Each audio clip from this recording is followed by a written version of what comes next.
He's rich and powerful, and he's lived a storied life, yet most Americans have never even heard of him.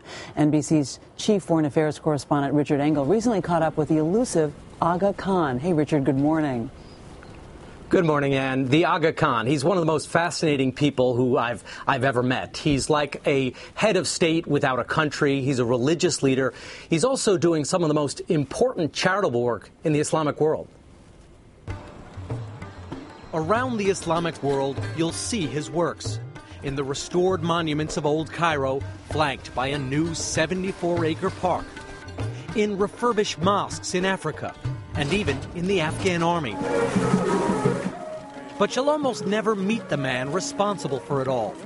One of the richest and influential, but least known people in the Muslim world, the Aga Khan. He told us this is the first interview he's ever given to an American television network. I've always taken the attitude that it's better that the work should speak rather than the individual. I met the Aga Khan in Mali, a poor nation in West Africa.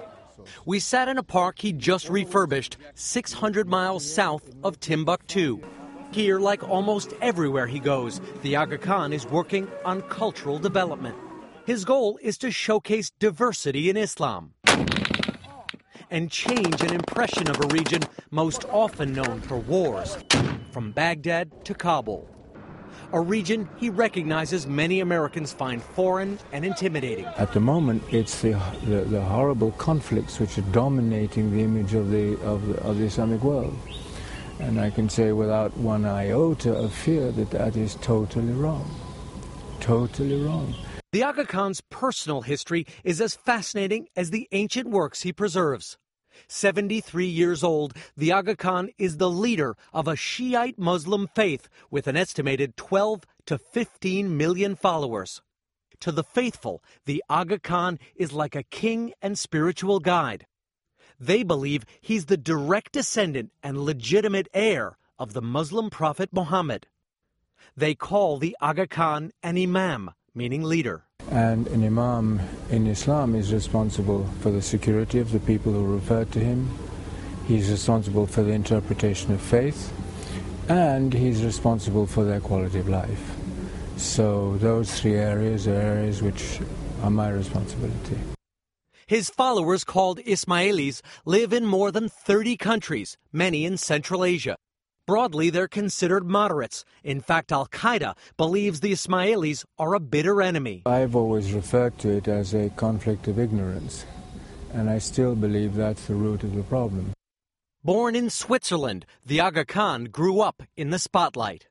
His grandfather was the last Aga Khan. The glamorous screen star and the heir to one of the world's most fabulous fortunes. His father was married to the late film legend Rita Hayworth and was said to be one of the richest men of his day.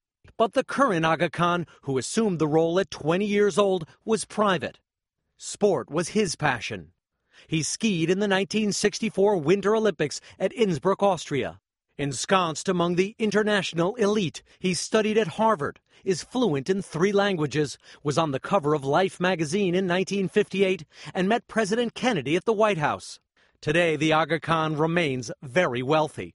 The money comes mostly from the contributions of his followers, which he then redistributes liberally. I think the first thing is to try to replace that fear of poverty and the pain that goes with it by some sense of hope in the future. That things don't have to be that way, that they can change. Trying to change a region better known for war with development and culture.